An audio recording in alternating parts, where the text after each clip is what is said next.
You know what that music means. We're ready to rock and roll today. We're talking football, and there is a lot to talk about, gentlemen. Jeff and Russ from FantasyFootballStarters.com. Thanks so much for being here, guys. You bet. This has become one of my favorite segments. Who would have thunk it? All right, we're going to start in Kansas City with Tony Gonzalez. Yeah, we're talking about teams.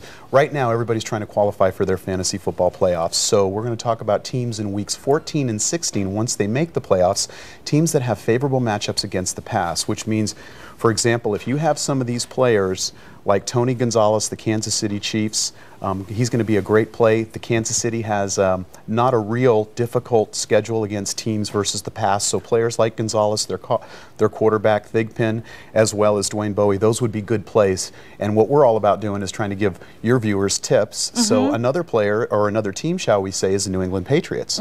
Randy Moss, he's going to be a real good play. Wes Welker, Matt Castle. The Patriots have a real good schedule against teams versus the pass. So those are the players, when you get into the playoffs, you may want to start thinking about starting in your lineup those weeks. So much of this has to do with look at the upcoming schedules. Exactly, and how, now that we've got data for the last 11 weeks, we can start to analyze this data and see what kind of favorable matchups. Another team, my team, the 49ers, Sean Hill, he may be a good play.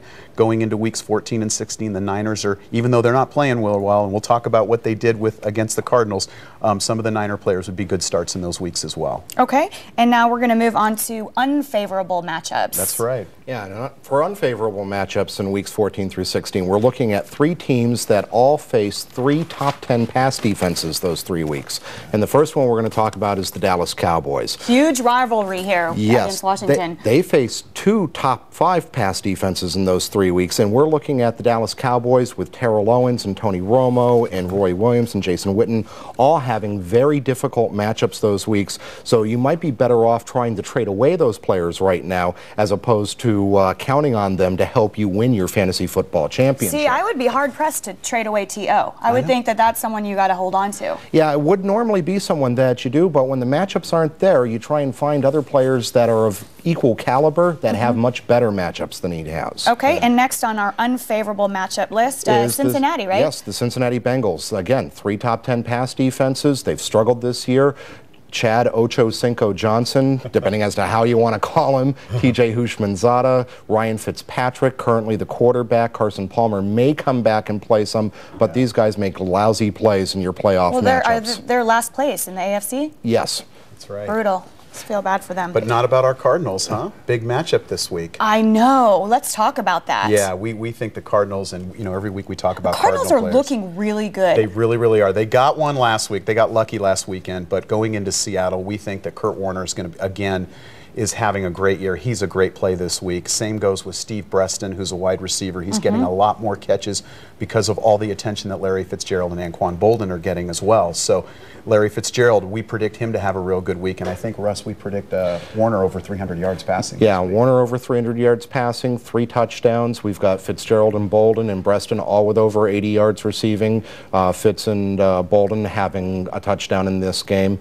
And you take a look at the Seattle Seahawks. The last time Matt Hasselbeck played them, and this is going to be his first game action in several weeks, he threw 4 touchdown passes against the Cardinals last year in the last game that they played. So it's going to be very interesting to see this type of offensive shootout, especially against Seattle's 31st ranked pass defense. Well, and it's nice to see Warner with so many probable targets out there on the field. I mean, he can really make it happen. No kidding. There are a lot of guys for him to throw the football to. In addition, Jeremy Urban is the 4th wide receiver, and he's done really well this year when they've thrown the football to him. And Tim Hightower didn't have a good game against San Francisco, could have a much better game this week. Okay, gift card giveaway. That's right. Okay, the first person that can email Jeff at Fantasy Football Starters with the player in the Cardinals game last week that had the most tackles and made the, shall we say, the linebacker, even give a little more of a tip, that had the most tackles and made the interception that led to the Cardinals scoring against the 49ers.